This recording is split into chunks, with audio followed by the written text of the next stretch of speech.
దేవుని ప్రేమించుట అంటే అన్నీ ఎగ్గొట్టి ఉండటం కాదు.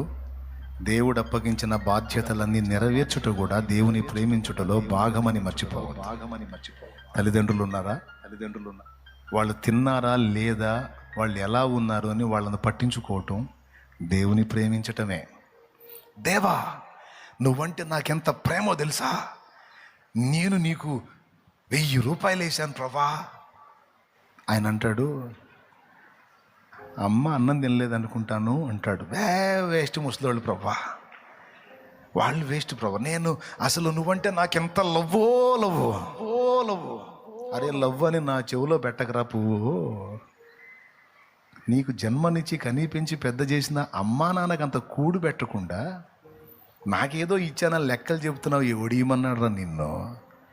ముందు పెట్టురా, వాళ్ళకి అన్నం పెట్టురా, వాళ్ళకి బట్ట ఇవ్వరా. వాళ్ళు పాచిపోయిన వేసుకొని తింటున్నారు, బూజు పట్టిన వేసుకొని తింటున్నారు. వాళ్ళని చూడరా. నువ్వు చూడనందుకు పోయి ఎక్కడో దేవులాడుకుంటారా వాళ్ళు. ఎక్కడ నువ్వు నన్ను ప్రేమిస్తున్నావురా? నువ్వు నన్ను ప్రేమిస్తే తల్లిదండ్రి విషయంలో నేను ఎలా స్పందిస్తానో నీకు తెలియదా? ఏం చెప్పాను రా నీకు? తల్లిదండ్రిని సన్మానించమని చెప్పాను కదా నా కుమారుడా. నువ్వు వాళ్ళని ద్వేషించి వాళ్ళంటేనే తస్సుమని, వాళ్ళు తిన్నారో లేదో, చచ్చారో బతికున్నారో చూడకుండా నువ్వు వచ్చి నా దగ్గర ఆరాధన చేస్తున్నావు. నాయన, ఎవడికి కావాలరా నీ ఆరాధనలో? నేను చూస్తుంటే అసహ్యం పుట్టుతుందిరా నాకు. వాళ్ళకి బెట్టరా పోయి అన్నావు. అదిరా నన్ను ప్రేమించటం అంటే. నేను చెప్పిన మాట వింటావురా, నెరవేర్చటం రా ప్రేమించటం అంటే. చూడు వాళ్ళని, చూడు వాళ్ళకి పెట్టి ముందు నీ రాబడిలోంచి కొంత వాళ్ళకి పంపించు. అమ్మా భార్య, దేవుణ్ణి ప్రేమించటం అంటే భర్తను అశ్రద్ధ చేయటం కాదమ్మా. నువ్వు అశ్రద్ధ చేస్తే పరస్త్రీలను వెతుక్కుంటాడు కదా పాపానికి. కాదు. స్త్రీ తన భర్తకు జరిగించాల్సిన ధర్మాన్ని జరిగించాలి. పురుషుడు తన భార్యకు జరిగించాల్సిన ధర్మాన్ని జరిగించాలి.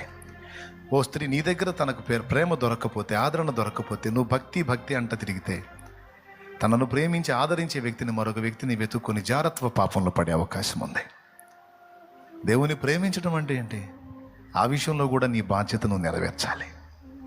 నీ భర్తకి, నీ పిల్లలకి నువ్వు జరిగించాల్సిన న్యాయం జరిగించి, ఆ తర్వాత నువ్వు దేవుని సేవాన్ని నువ్వు కేటాయించుకో. తప్పకుండా దేవుడు ఆమోదిస్తాడు.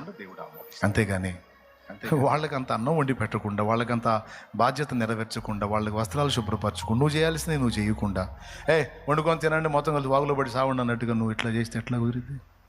అది నన్ను ప్రేమించడం లెక్క.